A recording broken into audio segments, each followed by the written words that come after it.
ऐसा है जैसा कि अभी आप सुन रहे थे कल के प्रकरण में कि ज्योत निरंजन जिसे ब्रह्म कहा, और ब्रह्म से ऊपर परब्रह्म है। परब्रह्म से ऊपर की जो शक्ति है उसे पूर्ण ब्रह्म कहते हैं। ऊपर का तात्पर्य है सुपीरियर, शक्तिशाली। जैसे दादा और परदादा, पिता के एक पिता, फिर दादा और परदादा,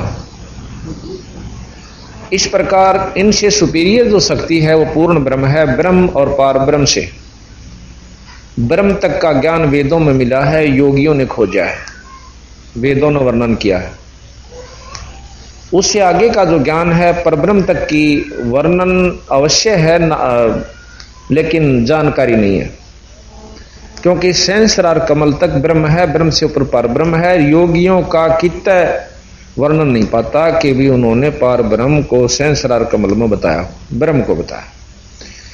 अब जब ब्रह्म और पार ब्रह्म दो अक्षर हैं तो दो उनके गुण भी होंगे, उनमें दो काम भी होंगे। जैसे मंत्री और प्रधानमंत्री, बहुत अंतर हो जाता है। अब कोई नौका ब्रह्म कोई परब्रह्म कहते हैं और परब्रह्म को ही पूर्ण ब्रह्म कहते हैं, ब्रह्म को ही पूर्ण ब्रह्म कहते हैं, ऐसा नहीं।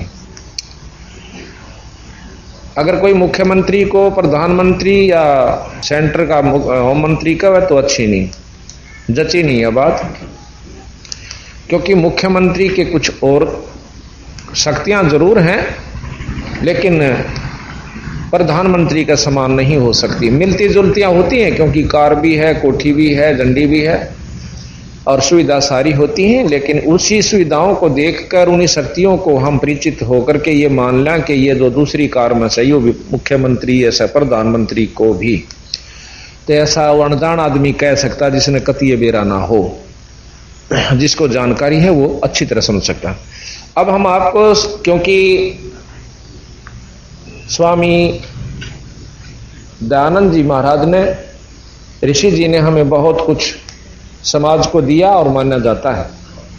अभी आपको हम सत्यार्थ प्रकाश से उनका वर्णन सुनाएंगे, उनका अपनी व्याख्या, जो कि बहुत श्रेष्ठ ज्ञान मान करके हमें स्वीकार किया था। और फिर बंदी छोड़ गरीबदास जी का ज्ञान आप सुनोगे जब अपने आप पता चल जाएगा कि ज्ञान ये भी है, ये ब्रह्म तक का जानकारी है। इससे ऊपर जानकारी है सत्पुरुष की, परब्रह्म तथा पूर्ण ब्रह्म की। तो ये सत्यार्थ प्रकाश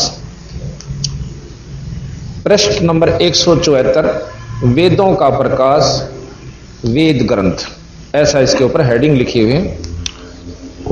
तो प्रश्नकर्ता प्रश्न कर रहा है कि जब निराकार है तो परमात्मा, प्रश्न करता है कि परमेश्वर को आप निराकार मानते हो या साकार? तो स्वामी जी उत्तर दे रहे हैं कि उत्तर निराकार मानते हैं। ये 84वां प्रश्न है, 84।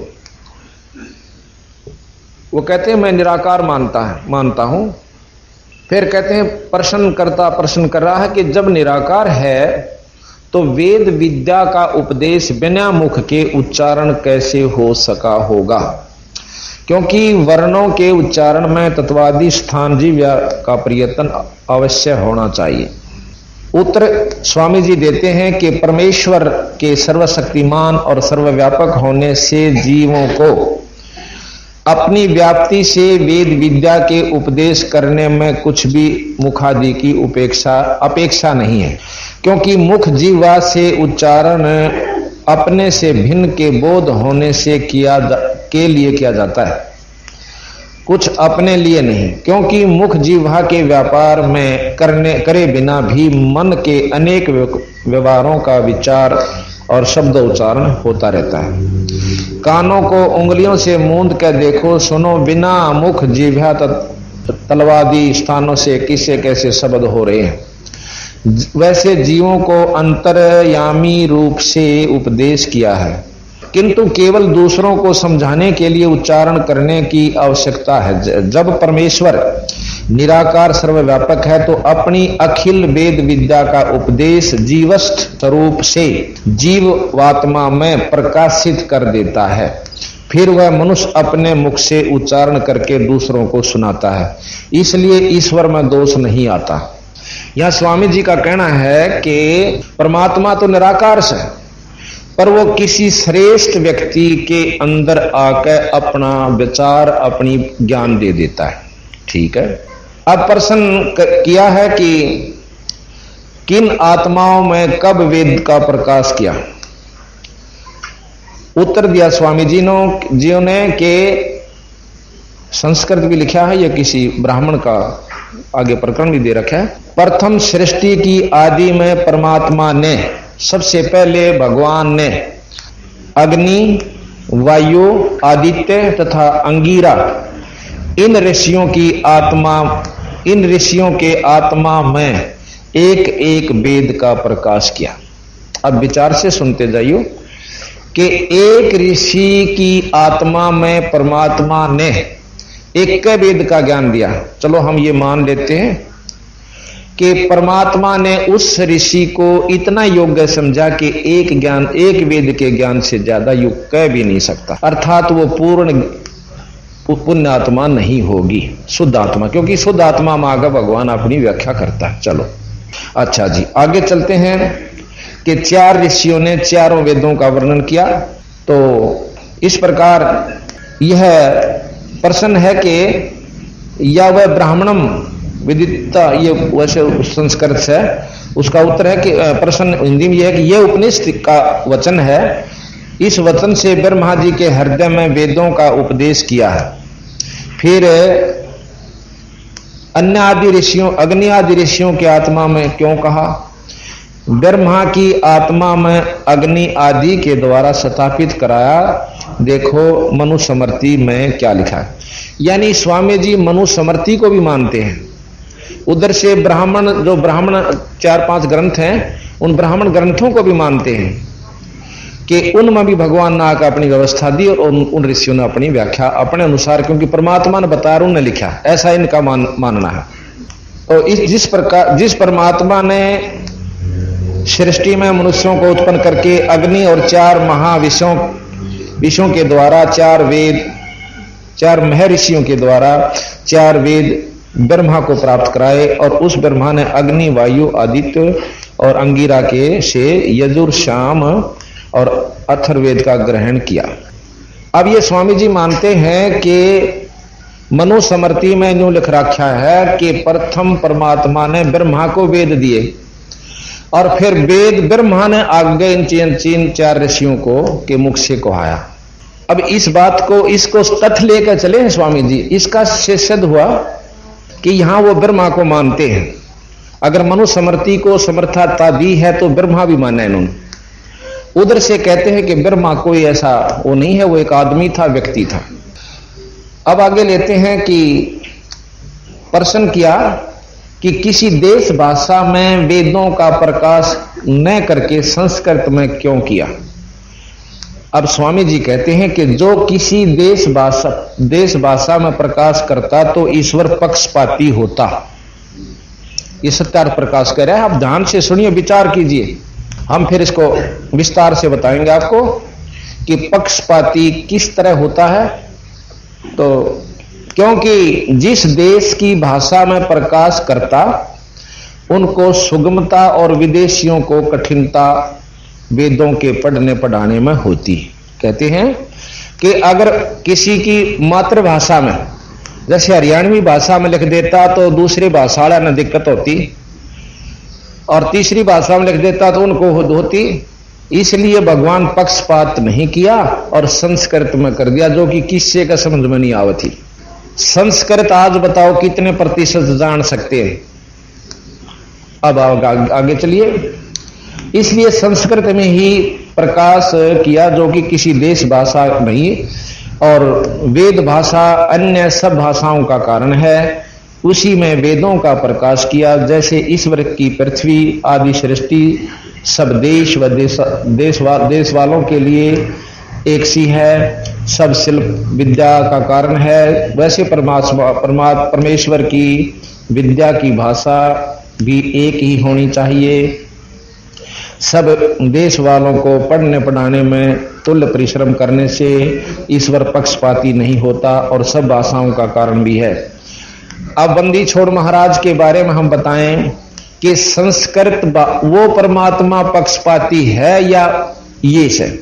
गरीबदास परमात्मा ने सब भाषाओं में अपने उन्हीं चारों वेदों को सरलार्थ किया, सरल किया और जो का तुम और सब शास्त्रों को बताया कति जाटू भाषा में। जिस भी देश की जैसी भाषा इस ग्रंथ साहिब में सभी देश और प्रदेश की सभी भाषाओं का मिश्रण है। उर्दू, फारसी, अरबी, तुर्कानी, हिंदी, कति मातृभाषा, वहां की भी मातृभाषा। एक शब्द है इसमें पोइस, बाबा पोइस है, चला जावे पथ पोइस है। और जिन पोइस का मर्म ना जाना वो जन्म आकार आगे पोइस पाछे पोइस, पोइस पोइस ओइस है। और जिन पोइस का मर्म ना जाना जन्म आकार खोइस है। गरीबदास चल वहां जा छोड़ू जहां आवागमन नहीं होइस है। पोई ये एक बिहार की भाषा है। एक बिहारी था कि वो कहने लगा जी पोइस रास्ते को कहते हैं, रा के सब पंथ कहते हैं, पंथ पंथ हो रहा है, रास्ता रास्ता हो रहा है। रास्ता असली वो से जो सत मार्गदर्शक आपको देवे। आगे पोइस पाछे पोइस और पोइस पोइस होइस है। यानी पीछे जो हमने जानकारी हुई वो भी रास्ता ज्ञान था, आगे जो अब दे रहे हम यो भी पोइस से भी रहा। जहां तक वेद बता गए डट गए हम वहां से आगे आपको बता रहे हैं यो भी रास है। और कहते हैं जिन पोइस का मर्म नहीं जाना वो जन्म अकारथ खोइस है। गरीबदास वहां जा ले छोड़ू जहां आवागमन नहीं हुई से।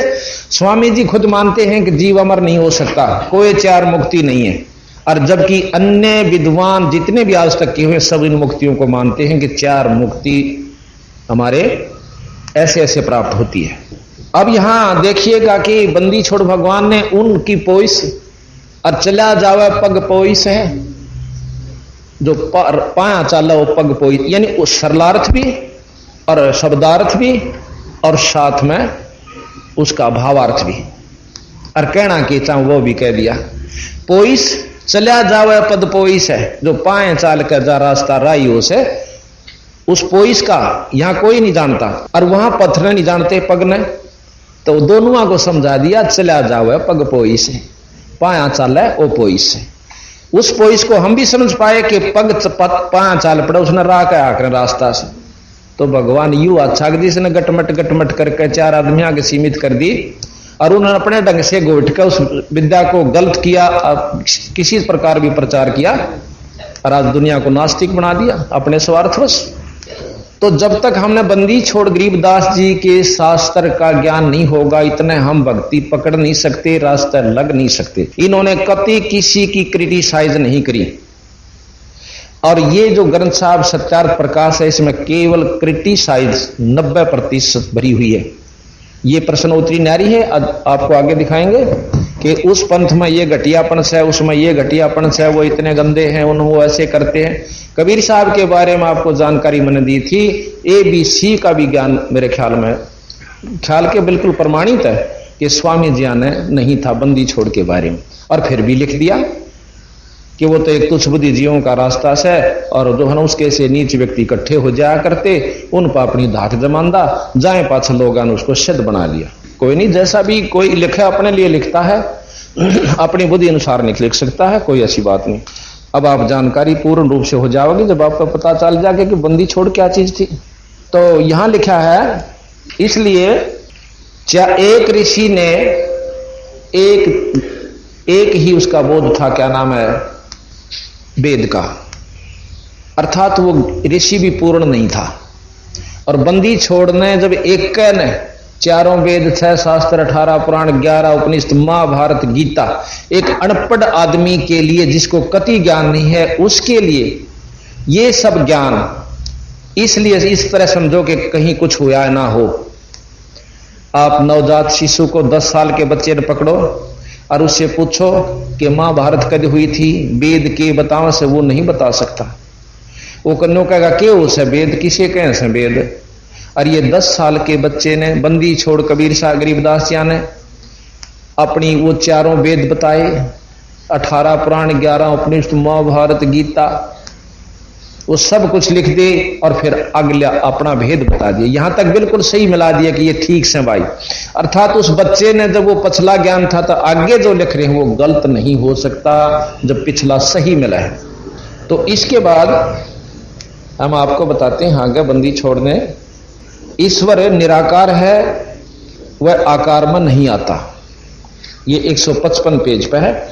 और उधर से आपने यजुर्वेद के 5वें अध्याय के 32वें श्लोक में कल परसों हमने बताया था कि वो खुद मानते हैं, वेद मानते हैं। महर्षि जी तो चाहे ना भी मानते, परंतु वेदों का तो सरलार्थ उन्होंने जो का तुम किया कि वो ईश्वर, वो कबीर नाम का परमात्मा एक, और वो सर्वव्यापक है, जिससे सारी सृष्टि चेतन है, सबका आधार है। वो अपने सत धाम युक्त है। धाम स्थान को कहते हैं। जब भगवान का स्थान है, लोक है, तो वो आकार में भी है, अर्थात निराकार निरा नहीं है। यही कबीर साहब कहते हैं कि वो आकार में भी है। आकार किसे कहते हैं? जैसे हमने निर्गुण सरगुण निराकार शक्ति क्या होती है, जिस प्रकार प्रधानमंत्री अपने निवास स्थान पर या कार्यालय में या कहीं अपनी सरकारी दौरे पर होगा आकार रूप में, पर प्रधानमंत्री की निराकार शक्ति सत्ता, उसकी धाक हिंदुस्तान के कण कण में व्यापक है, कोने कोने में। उसी प्रकार मुख्यमंत्री की भी निराकार शक्ति अपने राज्य में के कण कण में व्यापक है। उससे नीचे आ जाइए, डिप्टी कमिश्नर, एसपी या और बड़े अधिकारी ले लीजिए, कोई भी किसी महकमे का है, उस बड़े अधिकारी की अपनी शक्ति भी उसके महकमे के हर कार्य क्षेत्र में सर्वव्यापक है। ये देवी देवता महाजन, दूसरे अफसर। तो इस प्रकार मतलब ये मतलब उदाहरणार्थ कह रहा हूं मैं, इनको देवी देवता ना समझो कि ये देवी देवता है, ये उदाहरण दे रहे हैं। इस प्रकार निराकार शक्ति है। तो इसी प्रकार निराकार रूप में निरंजन अपने लोक में है, जैसे आपको कल दिखाया था। इसका अलग से एक लोक भी है और आकार रूप में, और निराकार रूप में सर्वव्यापक है अपने 21 ब्रह्मांड में, जैसे मुख्यमंत्री अपने राज्य में पूर्ण रूप से व्यापक है। इससे ऊपर परब्रह्म है, अक्षर पुरुष का, जिसके नीचे पता नहीं कितने निरंजनांश, और वो भी जैसे मुख्यमंत्री के नीचे 10-12 जिले, कई बड़े राज्यों में 20-20, 25-25 भी हैं जिले आते हैं, डीसी आते हैं, आईएएस अफसर आते हैं, कमिश्नर आते हैं।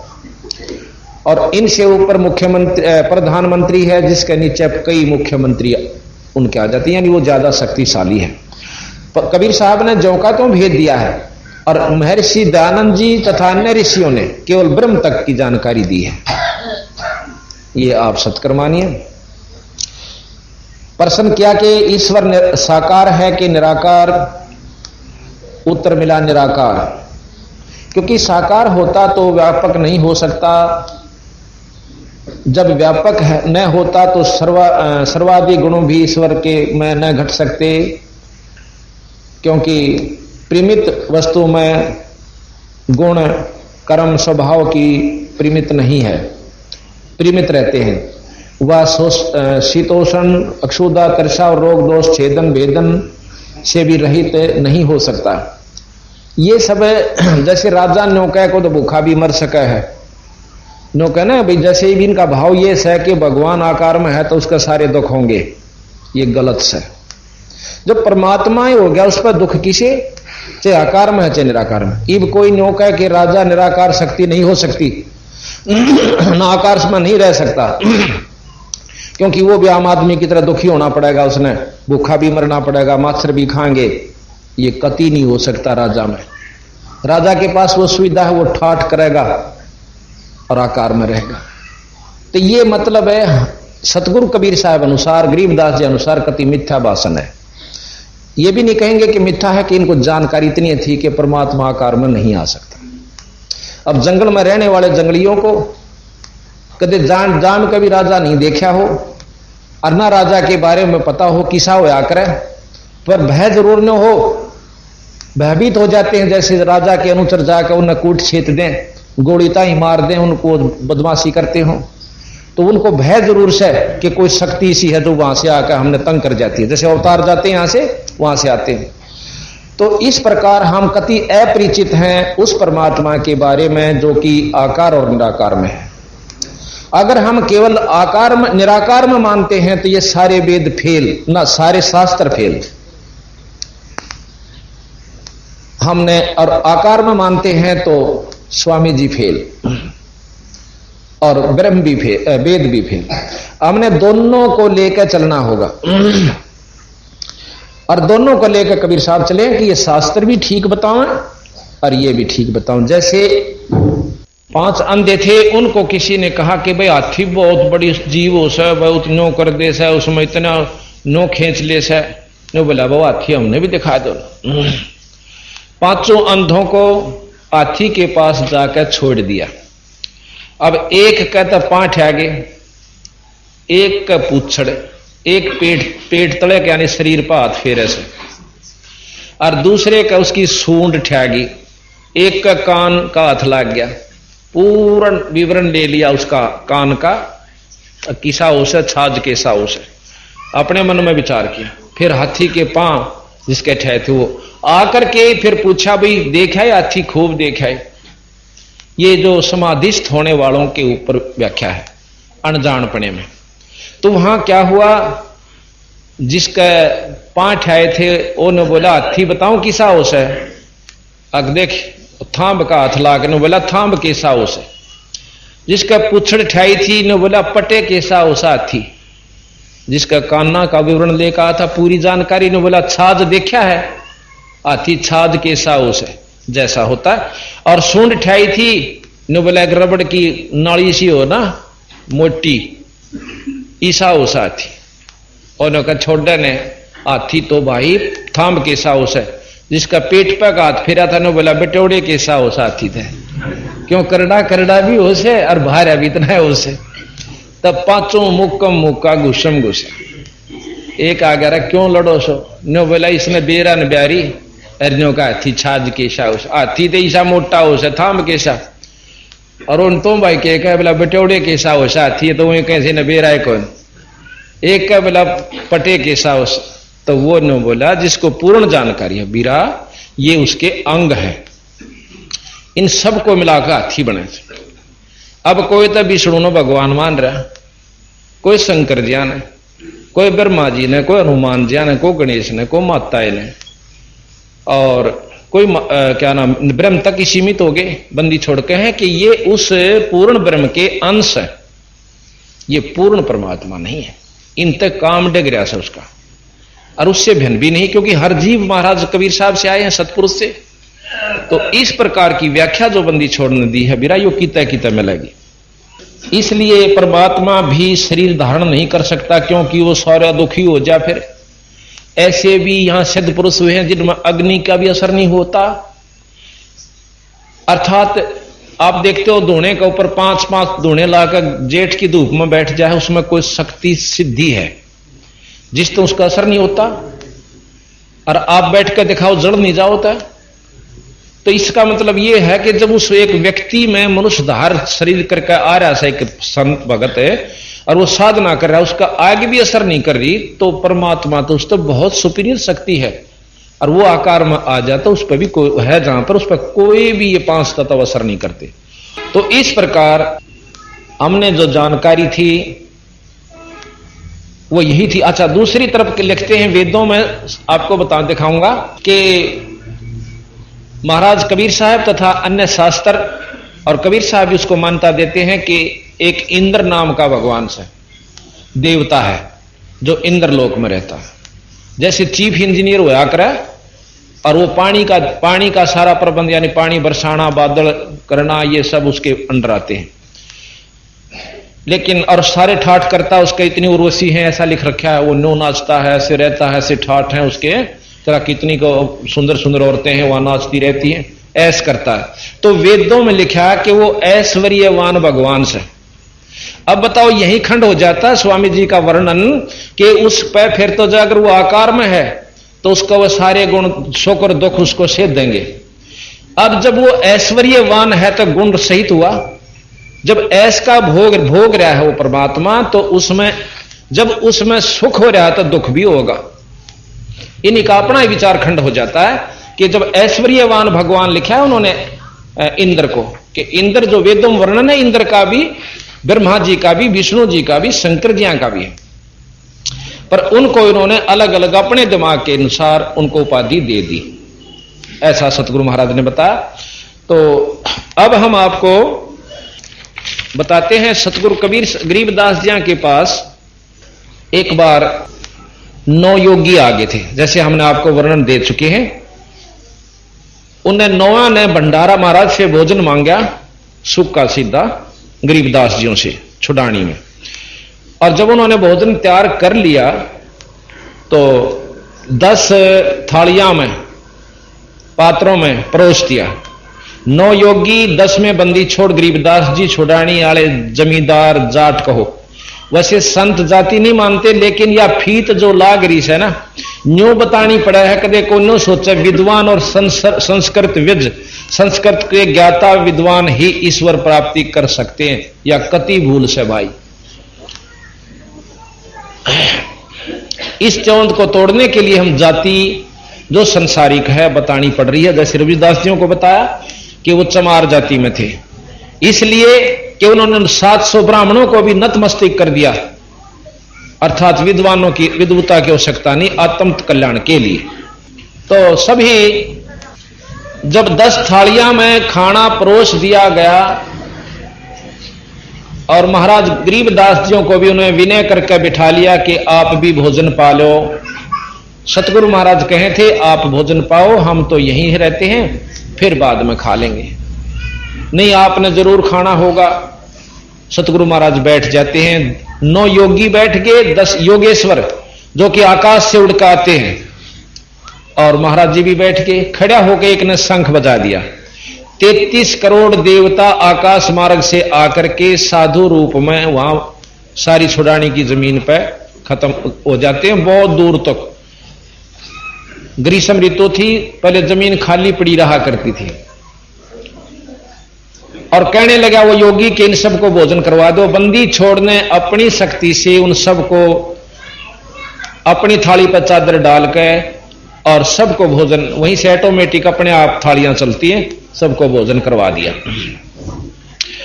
इस शक्ति को देखकर वो 9 योगी कहने लगे, हे महाराज, हमने नहीं मालूम था कि आपकी स्तुति सुनी थी, आपकी महिमा सुनी थी, पर न्यों नहीं पता था कि आप सच्चे इतने महान सो। फिर बंदी छोड़ने बोले कि तुम न्यों सोचते हो कि मैंने वेद के बारे में ज्ञान नहीं है, अब मैं आपको वेद के बारे में ज्ञान देता हूं। महाराज जी कहते हैं कि वेद जहां तक ज्ञान देते हैं हम उसको सत्य मान रहे हैं। गरीबदास जी महाराज कहते हैं असत्य नहीं माना हमने, लेकिन उस वेद के ज्ञान से काम नहीं चलता, जीव जन्म मरण तक बंद खत्म नहीं होता। ऐसा सतगुरु महाराज का कथन है। अब आप सुनिएगा। एक समय 9 योगेश्वर बार बार कह रहे थे कि वेदों में ऐसे लिखा है, वेदों में यह साधना लिखी है। कभी कहते थे वेदों में यह क्रिया लिखी है, ब्रह्मरंध्र खोलने की। यह वेद किसे कहते हैं, कृपा बताने का कष्ट करें। यानी प्रश्न किया सतगुरु महाराज से गरीबदास जी, तक बंदी छोड़ उत्तर देते हैं। तो ये मतलब एक प्रश्न उत्तर चल रहे हैं। ऐसे ही एक रमलू नाम का भगत, गुरु भगत था, गुरु भगत से प्रश्न करता है, बंदी छोड़ के शिष्ट। तो वो उत्तर दे रहा है कि बंदी छोड़ ने मेरे सामने के वर्णन किया। भाई रमलो, जब 9 योगेश्वरों ने वेद ज्ञान को श्रेष्ठ बताना चाहा, तब महाराज ने चारों वेदों के सारे मंत्रों की गिनती कर बताई तथा कही कि 5वां वेद मुक्ति का है, जिसे सूक्ष्म वेद कहते हैं। उसका आप महापुरुषों को पता नहीं। इन चारों वेदों ने जो इस 5 तत्व के शरीर पुतले को सुरक्षित रखने व कुछ साधन करने, कुछ समय के लिए बैकुंठ की झलक लेकर फिर 84 के चक्कर काटने के तरीके का वर्णन कर रखा। महाराज जी ने बताया कि हे योगेश्वरों, आपको यह भ्रम होगा कि गरीबदास जी को वेदों का अर्थ या ज्ञान नहीं, जानकारी नहीं है। तो कहने लगे अब सुनो, वेद का अर्थ ज्ञान यानी ज्ञान भी बोलना से इसने, इब ज्ञान कह लो चाहे ज्ञान कह लो, बात अपनी भाषा समझाता हो उसे कि ज्ञान की फिर परिभाषा की है, ज्ञान किसे कहें।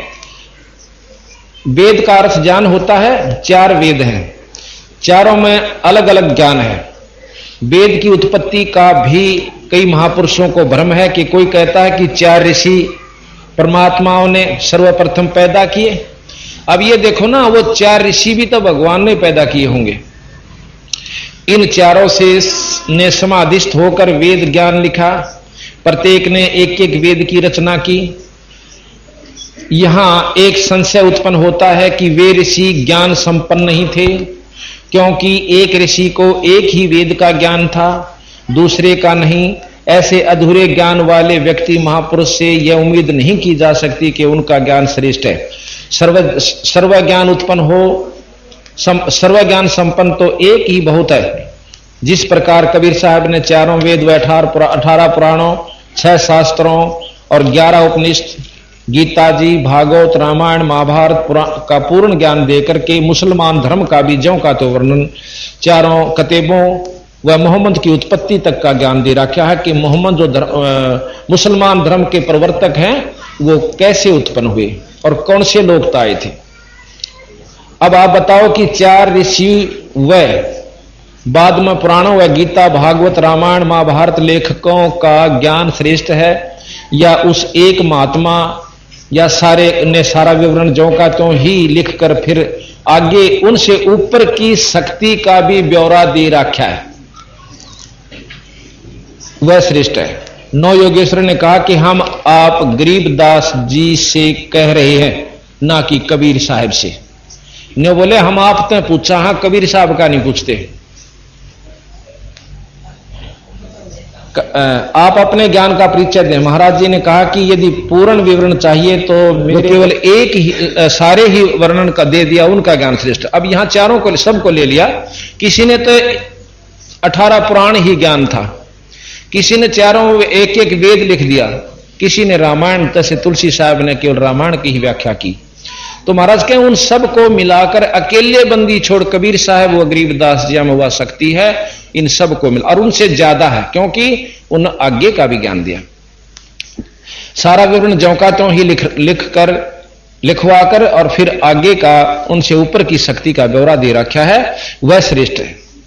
अर्थात बंदी छोड़ महाराज को महाराज श्रेष्ठ सिद्ध कर रहे हैं और है भी। 9 योगेश्वरों ने कहा कि हम आप यानी गरीबदास जी से कह रहे हैं, ना कि कबीर साहब से। यहां वार्ता चल रही है। हमने ये वाणी लिख रखी है, सतगुरु तेरी वाणी अमृत किताब, उसमें प्रश्नोत्तरी चला रखी है। उसमें तो यहां कबीर साहब, गरीबदास जी और योगेश्वर आपस में बात कर रहे हैं। तो गरीबदास जी ने अपने आप को छुपा के और अपने पूज्य गुरुवर पूर्ण ब्रह्म कबीर साहब की महिमा सुनाई उन ऋषियों को। तो वह नो कहने लगे कि ये तो चलो ठीक है, कबीर साहब ने तो कुछ भी किया, आप में क्या जानकारी है, आपको क्या ज्ञान से। उन्होंने धोती कुर्ते वाला जमींदार दिखा कि कुछ नहीं जानता हूं, बात बनावा से। तो आपको क्या जानकर, हम आपसे पूछ रहे हैं, कबीर साहब से नहीं। आप अपने ज्ञान का परिचय दें। महाराज जी ने कहा कि यदि पूर्ण विवरण चाहिए तो हम मेरे द्वारा लिखवाया गया ग्रंथ तुम्हारे चारों वेदों को मिलाकर भी ज्यादा मंत्रों वाला है। वेदों का विवरण सुनो। 4 वेद हैं, ऋग्वेद, यजुर्वेद, सामवेद, अथर्ववेद। ये चारों वेद बताए। ऋग्वेद में क्या है, इसमें स्तुतियां हैं, भौतिक ज्ञान, निरंजन ज्योत स्वरूप तक का है। इसमें 10 मंडल, 8 अष्टक और 64 अध्याय, 85 अनुवाक और 1028 सूक्त हैं और 1024 वर्ग, 1024 वर्ग, 10,552 मंत्र और 2,53,792 शब्द और 209 देवता और 354 ऋषि यानी इसमें पात्र बना रखे। ये ऋग्वेद का वर्णन है। अब इसके कुल मंत्र जो हैं अपने जो मंत्र हैं इसमें वेद मंत्र इसमें लिखा है 10,552। अच्छा, यजुर्वेद में लिखा है कर्म कांड है, यज्ञ का वेद है, इसमें 40 अध्याय और 1975 मंत्र हैं, 90,525 शब्द हैं, कर्मों व यज्ञों का विस्तार पूर्वक वर्णन है। अब सामवेद है, उपासना साधना का वेद है, ज्योत स्वरूपी निरंजन तक है, इसमें 27 अध्याय हैं, 87 श्याम, 1875 मंत्र। श्याम के 2 भाग हैं, पूर्वार्चिक उत्तरार्चिक। आगे अथर्ववेद, इसमें साधना से प्राप्त उपलब्धियों का वर्णन है, जिस प्रकार साधक को पता चल जाता है कि उसकी साधना किस स्थान पर है, क्या स्थिति में है। इसमें 20 कांड, 25 प्रापाठक, अनुवाक, 760 सूत्र सूक्त और 731 वर्ग व 5,977 मंत्र हैं। यहां लिखा है कि 21 ऋग्वेद की, 101 यजुर्वेद की, 1000 सामवेद की और 9 अथर्ववेद की, कुल चारों वेदों की 1131 शाखाएं हैं। चारों वेदों के कुल 20,379 मंत्र हैं। चारों वेदों के मिलाकर के कुल 20,379 मंत्र हैं। अब सुनो मेरा गरीबदास का ज्ञान। मैं निअक्षर हूं, मैंने ग्रंथ लिखवाया है जिसमें 24,000 मंत्र हैं। जो 5वां वेद है हम संत हरदम पढ़ते हैं, वह सूक्ष्म वेद है। चारों वेदों को पढ़ने वाला कभी भी जमदूतों से के जपेटों से नहीं बच सकता। गरीबदास जी की वाणी माता है, गरीब जो नर चारों वेद कथनते, देखे जम की जाली, यानी काल के ही जाल में रह गई। भैरव ने रक्षा ना कीनी, ना खेत्र पाल रखवाली। गरीब ज्ञान दान ब्रह्मा दिया, सकल सृष्टि माही, और सोम डूम मांगत फिर जिन कुछ दीना नहीं। अब सतगुरु महाराज कहते हैं, गरीब चारों युग में हम पुकारे, कूक कया हम हेल रे, भाई हीरे माणिक मोती बरसे, यो जग चुगता ढेल रे। कि हम जो रास्ता मार्गदर्शन कर रहे हैं वो सत्य है, और जो तुमने आज तक सुना वो मतलब ब्रह्म तक की स्थिति का ही आपको ज्ञान हो। इस प्रकार वो चारों योगी महायोगेश्वर, जो 9 योगेश्वर थे, सतगुरु महाराज के चरण छूकर चले गए कि आपकी महिमा अपरंपार है।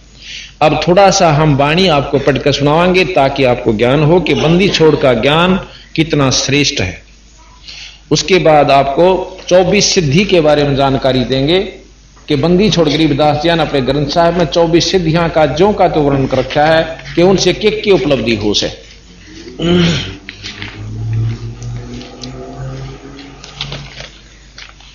सतगुरु महाराज गरीबदास जियों का मूल ज्ञान थोड़ा थोड़ा सुनाएंगे, क्यों ज्यादा तो ये अकेला मूल ज्ञान इतना मन 10 दिन में इसका व्याख्या हो। बंदी छोड़ महाराज कहते हैं, बेदे संग मिले दिलदानी, जद ये पावे अक्त कहानी। उन्हें समझना लगे कि महाराज हमने तो ना सुना था। वो योगी कहने लगे कि ऐसा ज्ञान बंदी छोड़ हमने तो नहीं सुना था। न बोले बेदी संग लीजे दिलदानी, जिसने वो जानकारी हो उसके शिष्य बनो। आप मेरे से उपदेश लो, लायक पल में पहुंचाऊं तो पर मानता यहां कोई नहीं। जो जहां रंग चुका है, जहां बैठ चुका है, उसे ऊपर न सरकण जी नहीं करता, बल्कि ज्ञानी होकर के श्रेष्ठ ज्ञान को नकारा कर देते। बेदी संग मिले दलदानी, जदिया पावे अक्त कहानी। प्रथम अंजल संयम राखे, योग लक्षण सब सतगुरु भाखे। प्रथम अंजल संयम यानी कम खावे, थोड़ी रोटी खावे, घना नो भरे नहीं पेट को, और कम पानी पीवे यानी आवश्यकता अनुसार खावे। इतना भी नहीं ज्यादा खा ले कि आलस बन जावे, उठ ना सके या कई बार टट्टी जाना पड़े। यानी थोड़ा खावे और फिर साधना शुरू कर दे। योगियों को बताते हैं, फिर अपना रास्ता बताऊंगे। क्रिया नेम गणेश बखानो, धोती नीति कर अस्थानो, हजरी बजरी बंद बाई, द्वादश खेच पताल समाई, बामा चरण गुदा में लावे, आसन इंद्री मूल समावे। ये सिद्धासन है कि बाएं पां की एडी गुदा और लिंग के बीच में स्थान है, जिसमें वहां लगावे और दूसरे ने उसके ऊपर धर ले दाएं ने, इसको कहते हैं सिद्धासन। बंदी छोड़ के हैं, कदे नो सोचते हो कि न क्या है का नहीं मालूम था, ये बता रहे। बामा चरण गुदा में लावे, आसन इंद्री मूल समावे, दैना ऊपर अस्तर राखे, दो स्वर खींच पतालों दाखे। दो स्वर, ये प्राणायाम कई प्रकार की। एक तो ऐसे इस बाएं नाक से सांस लिया, इसको बंद कर लिया, फिर बाएं को बंद किया, दाएं से काट दिया, फिर वापस बाएं दाएं से ले, ये रोक लिया, इसको कुंभक कहते हैं, फिर वापस इसी से निकाल दे। ये एक पूरा प्राणायाम हो जाता है। एक दूसरा होता है कि एकदम खींच ले और फिर एकदम छोड़ दे। इस सांस जब कति टूटन में होले, जब उल्टा ले आवे, यू मन भाग्या हुआ वहां डट जाएगा, जब यू न सोचेगा तुम मरेगा। अब कितना मन जा रहा है, एक बार नाक बंद कर ले कोई आकर, और न सोचा मर गया रहा, वो सारे दुख न भूल जाता और वहां एकत्रित हो जाता है। इस प्रकार ये प्राणायाम एक बार इस मन को कुछ समय के लिए स्थान पर ले आवश्यक, पर पूर्ण रूप से नहीं रोक सकती है, सीधी तरीका विधि। कहते हैं दोनों स्वर खींच पतालों धावे, और फिर मतलब घूम घाम कर जहां भी जिस लोक में जाना है वहां पहुंचा। मेरुदंड को राखे सोदा, जाका कमल ना होवे मुदा। मेरुदंड, इस पिछले कड़के बांस ने सीधा रखा। अब ये कमल कड़के बांस का बहुत छोटी छोटी, इसमें छोटी छोटी गांठ सी, यानी जैसे सांप आपने देखा हो मरिया हुआ, उसकी हड्डी हड्डी देखे, ऐसा हो से। और यो ऐसे मुड़ता मुड़ता कति मुड़ जाता है, ये इतना होकर के न्यू हो जाए। जब हम न्यू हो जाए तो कहते हैं यहां पर कमल बने हुए हैं, ये जो कल दिखाए थे, इनमें पत्तियां हैं। वो कमल जैसे यहां लटक रहा है, वो पत्ता कमल बना, वो न्यू हो जाए नीचे ने, ये भी नीचे न हो जाए और यो भी नीचे न हो जाए। जब न्यू करना और सीधा करना में ये न्यू सीधे खड़े हो जाए, वो पत्ती अपने अपने स्थान पर खुल सी जा, थोड़ी थोड़ी पूर्णतः खुलती है मंत्र से या योगी खोलते योग विधि से। तो वो न्यू का न्यू रखे ताकि वो तेरे कमल सीधे रह जाए, कमल मुद्दे ना हो। मेरुदंड को राखे सोदा, जाका कमल ना होवे मुद्दा, यानी मुंदे ना पड़े नीचे। ये बता, इसमें संस्कृत अच्छी किया अच्छी, जो कति सीधा आम व्यक्ति समझ ले, इसने समझाने लग रहे और वो संस्कृत में कह रखा, तो यू निरपेक्ष परमात्मा हुआ, ना कि वो जिसने केवल संस्कृत में लिख दिया। दम का दगड़ा मंजन मांजे, सुन का सुरमा अंजन अंजय। दम यानी सांस के द्वारा रास्ता बनाते हैं योगी जन नु चाल।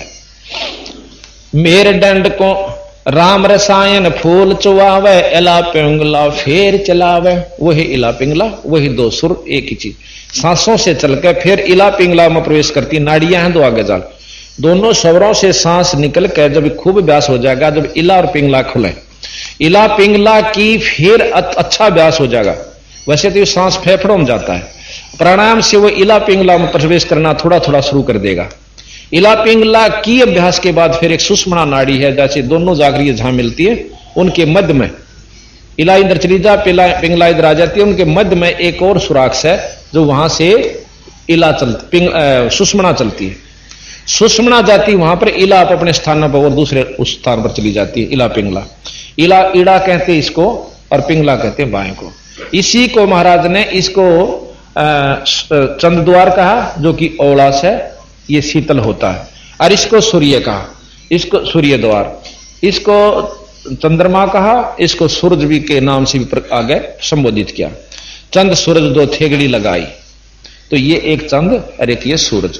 कई लोगों का मिला आख्यान चंद सूरज के हैं, नहीं, ये चंद सूरज इला पिंगला गर्म और शरद दो दे दिखाई, ये इसी को लेकर चले, इतना गहरा ज्ञान बंदी छोड़का है। सुषम कहते हैं ना, राम रसायन फूल चवावे, एला पेंगला फेर चलावे, सुषमण सुरत लगावे दानम, चंद्र सूर मुंदे शशिभानम। ये चंद्र सूर ये बंद हो जाएंगे, यो भी और यो, पहले यहां से शुरू करना, फिर ये बंद हो जाएंगे दो स्वर, और फिर वो इला पिंगला शुरू हो जाएगी, उसमें से फिर सुषमणा में प्रवेश कर जाएंगे। दो मुख की नागनी गैलावे, मेर दंड को उल्ट बहावे। अब यहां से चले, यहां पर नाभि कमल में आए, और नाभि कमल की वह नागिनी जो कल बताई थी, उसके पीछ सांस तक वो नो खड़ी हुई है, और उस ट्यूब के नली का जो कि आगे चलती है उसको बंद कर रखा, 3 पेच लगाकर लपेटे, उसको खुल जाता है सांस रुक जाने से, वह नीचे मुंह कर ले से, उसमें योगी करके मूल कमल में जाते हैं। पहले नाभि कमल से रास्ता नीचे को भी जाता है, एक नीचे मूल कमल में जाते, मूल कमल से सिद्धि प्राप्त करते गणेश जी थे। कल आपने सुना था ना कि रिद्धि सिद्धि भंडारा है, मूल कमल में गणेश है, और रिद्धि सिद्धि चौर ढुलारा है। उस सिद्धियां वहां से लेकर योगी फिर आगे ने उन सिद्धि सहारा देती उनको। एक सिद्धि आकाश से उड़ जाई, ये आपको बीच में थोड़ा सा वर्णन सिद्धियां का भी कर देता हूं। हमने तो एक सिद्धि देख ली किसी महात्मा के पास, और उससे कहेंगे तो बोलो ये तो वो चाड़ा है महात्मा के इसे ही शिवारंभ या योगी तय बंदी छोड़, फिर आगे आपको नारी नारी वर्णन देगा, बतावांगे कि वो योगी कहां पहुंचे जो इससे शरीर उड़ जाया करते थे, और फिर कहां जाएंगे अगला वर्णन दे रखे। शब्द महल में सिद्ध 24 हंस बिछोड़े बिस्वे 20, एक सिद्धि सुरदेव मिलावे, एक सिद्धि मन वृत्ति बतावे। एक सिद्धि सुर के हैं देवता, सुर देव एक ही हो गया, सुर कहोचे देवता को अपने इष्ट के पास ले जाती है। जो जिसका उपासक, जैसे विष्णु उपासक भी योग विधि कर रहा है, तो उसकी एक सिद्धि है जो सुरदेव मिलावे, उसके उस देव के पास वह सिद्धि ले जाकर छोड़ देगी। ये 8 सिद्धि द्वारा कुल बंदी छोड़ने 24 सिद्धियां बता रखी है। एक सिद्धि सुरदेव मिलावे, एक सिद्धि मन वृत्ति बतावे। एक सिद्धि ऐसी होती है, आपने देखा होगा कि भाई एक महात्मा ऐसा है, उधर चले जहां न जानते न बता दे रहा, तो कौन सा गांव मत आया है, और के सोच रहा था तुम, उड़ा सी खड़ा था, उड़ा के सोच रहा था, और फिर कोई प्रश्न करना है उसकी, आप बता दे तू ये कहना चाहो से मंदी छोड़ के हैं, इस तरह उसने परमात्मा प्राप्ति वाला आदमी ना संत ना समझियो। आपको सच बताऊं कि एक बार हमारी भैंस खो गई थी, हमारे घर वाले गए पूछा पड़वान, क्यों अनजान करा कि चले जा, और उन्होंने शक कर लिया किसी व्यक्ति विशेष पे। वहां गए, तने बोला भाई अपने न्यारे न्यारे कागजा पे 10 आदमियों के नाम लिख दो, और जिन मत एक आदमी हो जिस पर थारा शक है, उनने उस शक वाले आदमी का नाम लिख दिया। उसने फट दे मूंद का आंख और वह पर्ची काट दी जिसकी उनके मन में शक था। ये मेरे पिताजी आड़े बैठे, ये गया था गेला उनका।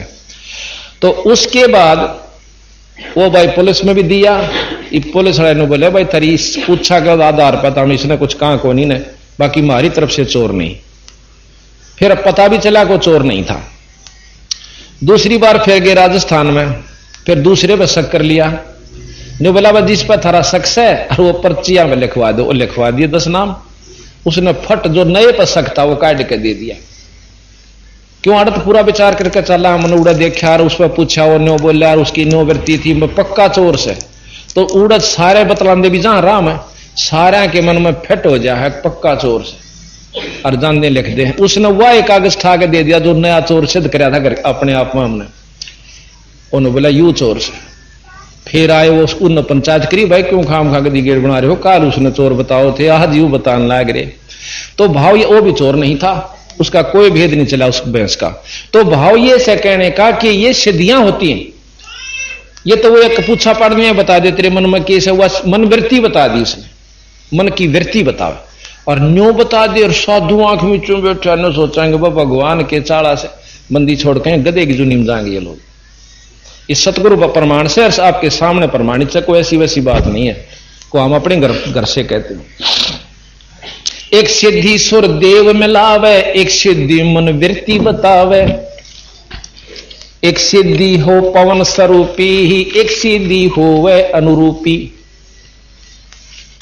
एक सिद्धि हो पवन स्वरूपी, हवा में ये समान हो जाते हैं, दिखते नहीं। एक सिद्धि निस्वासर जागे, एक सिद्धि सेवक हो आगे। एक संत गांव के बाहर जा बैठा और देखा गांव वाला भाई काल का बैठा है और सौंदा नीनो बैठा और या घूम फिरावा से फिर बैठ जा। हमने सुता नहीं देख लिया, आज 3 दिन हो गए इसना आंख नीचे, और लोग क्या देखने लगे 10 दिन हो गए सोए नहीं। उसके पांव पकड़े और मंदिर बना दिया और मार बेगन तैर दिया।